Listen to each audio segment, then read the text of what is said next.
All right. Hello, everyone. It's Mr. Barden here. I've also got Bean with me on the desk. Say hi. Oh, she doesn't want to say hi. We'll move to camera. Hi, Bean. Look, you're on the internet now. Um, all right. So I am here, and what this video is going to be kind of going through this review assignment. So that's a weird space right there. What I'm going to do is I have this assignment up for my students, and it's going to be due a few days after I record this video. What I'm going to be going on about is just how to achieve all of these things. Basically, I'm going to be making this available for my students, but not telling them. Basically, I'm just going to say, yeah, check my YouTube stuff, check the textbook, all the bits and pieces for all of these things if you need a refresher. A big part of coding and development is, resourcing out, things you don't know and, being able to research, okay, how do I do blank? It's a big part of just the idea of coding and finding all of these resources. So I'm going to make this available for them, but they need to go out on their own and find it. So I've got the list of all the things that this assignment has to do listed right here, and we'll be hopping back and forth to that as we go along. But before we hop into this, again, if you learn something through all this, definitely consider liking and subscribing to see future videos that come out. I post a few a week all about different coding things, audio production, music I make, all sorts of stuff I posted. So definitely check all that out. And if you have any questions about anything I've put in here, definitely leave that in the comments below. I love responding to those as much as I can. Okay, so let's just hop right into it. What do you say, Bean? Meh. She's quiet today. All right, so let's start here with this first one. Create a class. Objects in the class should appear as a small blue square, and these squares should be randomly placed and be 15 by 15 pixels in size. Okay, so I'm just going to log right into P5. There we go. Intro review video 2022. So the whole point of this assignment is to have one component from each of the big units that we've gone over so far in this class.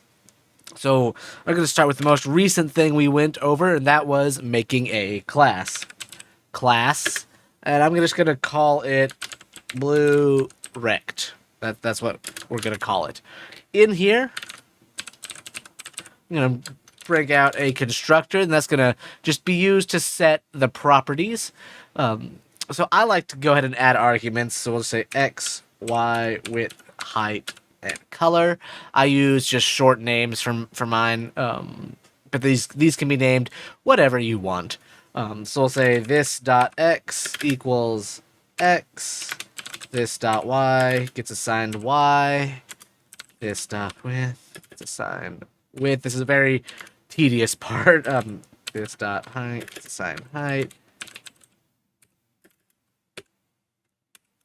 There we go. Okay, so basically all I'm doing is I'm setting properties here for the object that doesn't exist, so we're just referring to it as this as the placeholder, and I'm just assigning it to be the same as whatever we give it for the arguments. That's what's happening right here.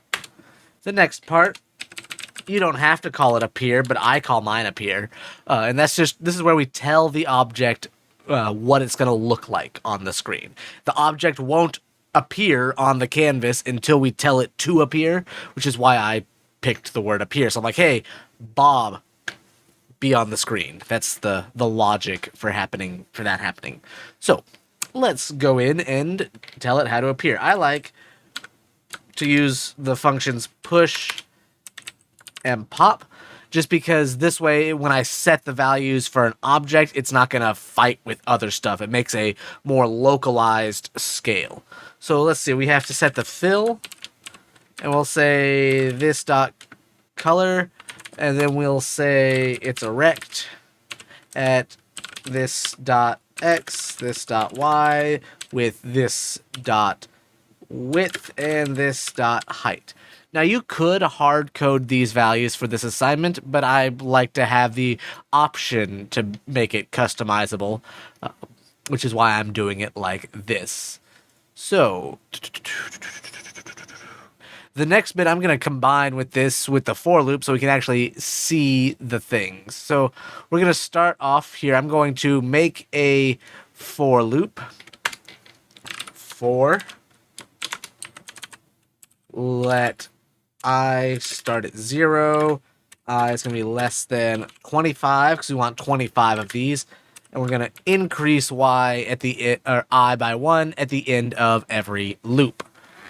What's going to happen in this loop is we are going to make a thing. Let let's just say let my rectangle be a new instance of the blue rect class, and we will say we wanted this to be a random x, so not a semicolon there, so we'll just say between 50 and 350. I'm just gonna quickly, comma goes on that side. I'm just gonna quickly copy and paste that for the y. Width, we wanted what to be 15 pixels. Yeah, 15 by 15 pixels. 15 by 15, and it was blue. There wasn't too many commas there. So now all I have to do is say my rect dot up here. Call that method right away. And boom, that's there. I'm also just going to say frame rate of 2. Normally this would go at 60 frames a second. That's a bit much because we'll be seeing the 25 rectangles every time. So if you run this, we should see at twice a second, these 25 rectangles are being generated. That's the first part right there. Use a for loop to generate 25 objects in this new class. All 25 should be on the canvas. Great, that's the first part. I'm going to hop ahead and just add this part right here.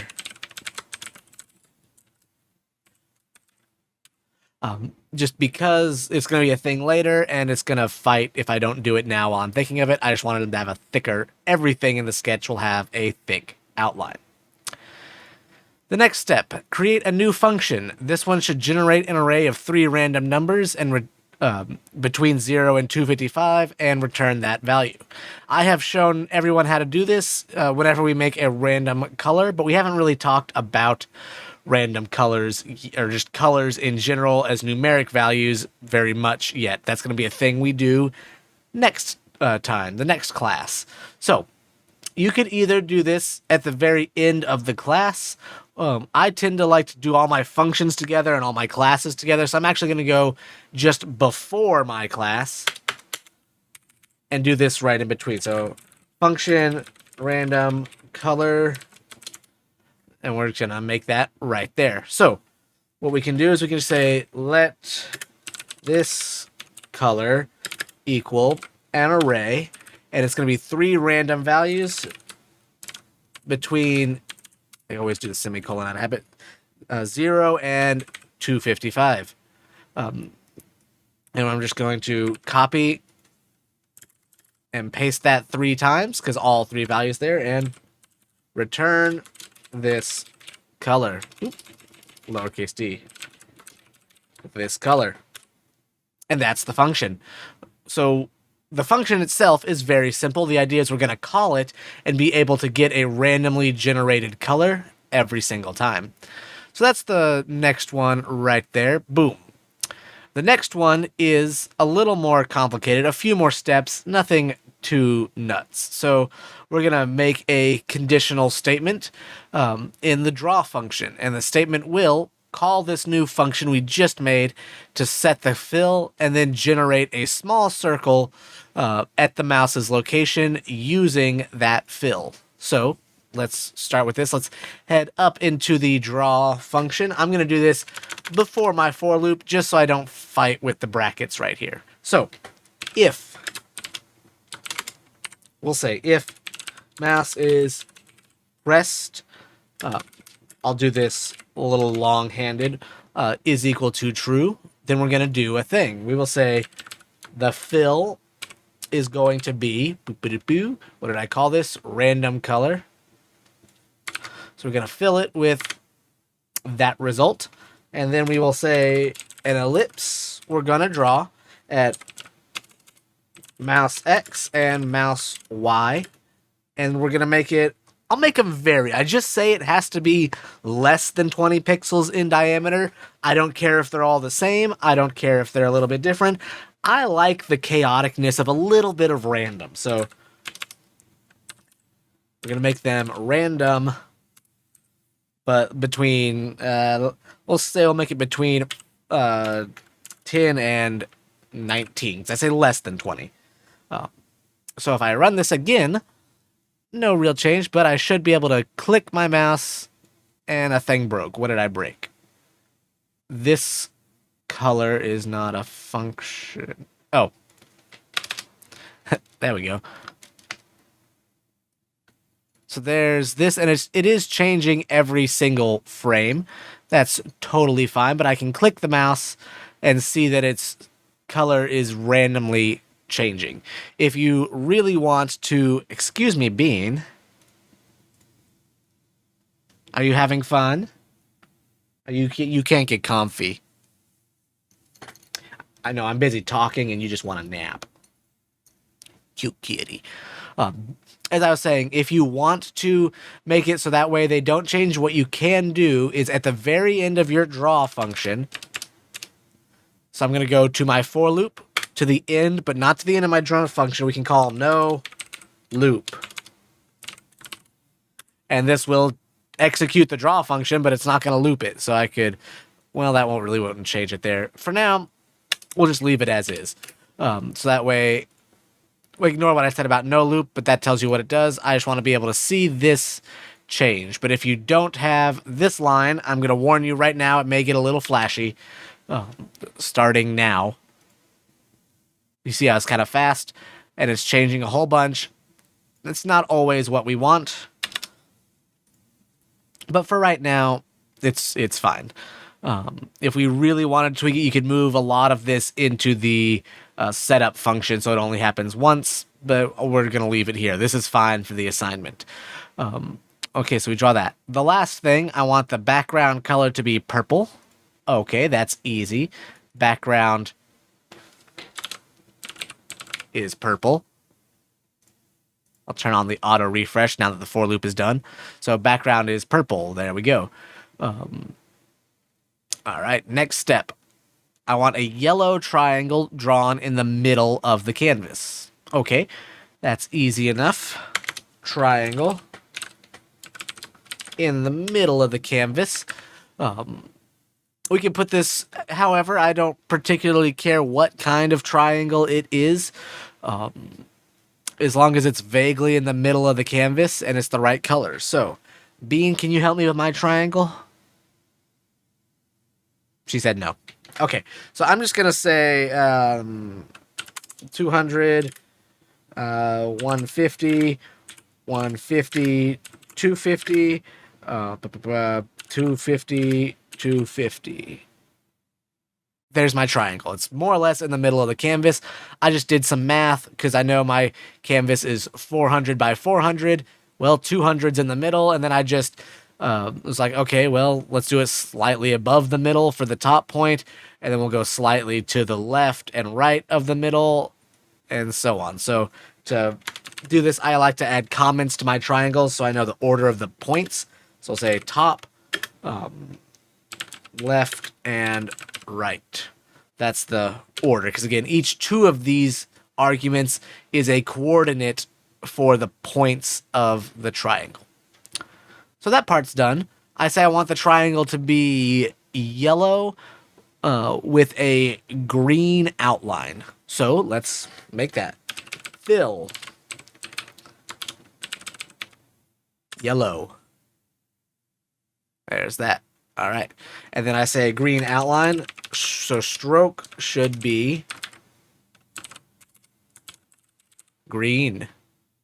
Boom, yellow with a green outline. Aha. So I say I only want the outline of the triangle to be green, not the outline of the squares. So what we'll do is just go right down here into where we're making the square, because again, this is the kind of thing I mentioned where stuff will start to overlap.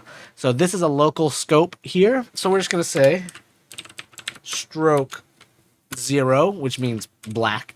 So now these squares keep their black outline, but the triangle keeps its green. And it's a little hard to see. So that's why we're going to move on to the last bit of the thing, and that is the stroke weight for every single thing on the canvas should be 5. So I'm going to go into the canvas here, and I'm just going to say stroke weight 5. Boom, it's got the thick outline. So to go through everything, because I just kind of did this in about 15 minutes. It's not too bad, but I also knew what I was doing. So I've made a class. This class, I've added some stuff. Bean, you're right in the middle of my shot. Thank you. So I have added some stuff to it. You don't have to have arguments in your class, but you can. You could just say this.x gets assigned to be a random value. And I think I said between, when I say 50 and 350. So you could use that and just pick a random value right here. That's fine and up to you. Bean, do you mind? Bean? I'm trying to educate the children. And here you are on my desk. Cat butt. We're going to do this. All right? There you go.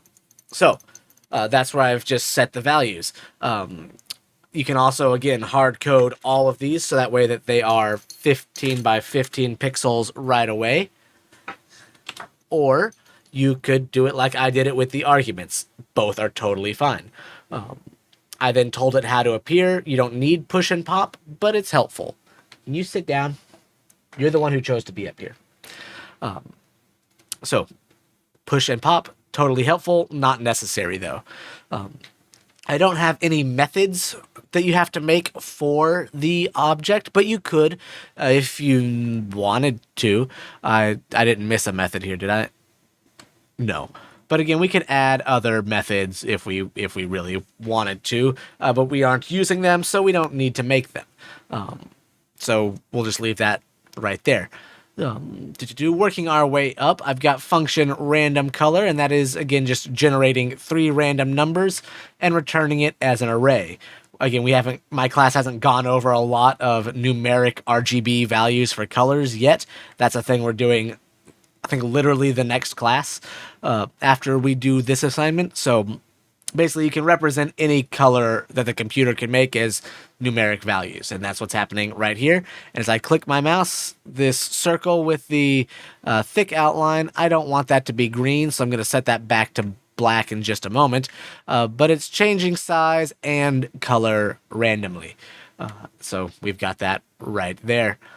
Coming up, we're back in the draw function here, and we've got the for loop, and that is just every frame drawing these 25 squares on the canvas, giving them that random position and all their properties, and then we have to tell the object to appear. If we don't tell the object to actually appear, it's not going to do its thing.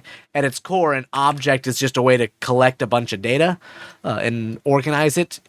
So without telling it to actually do something with that data, we won't see it.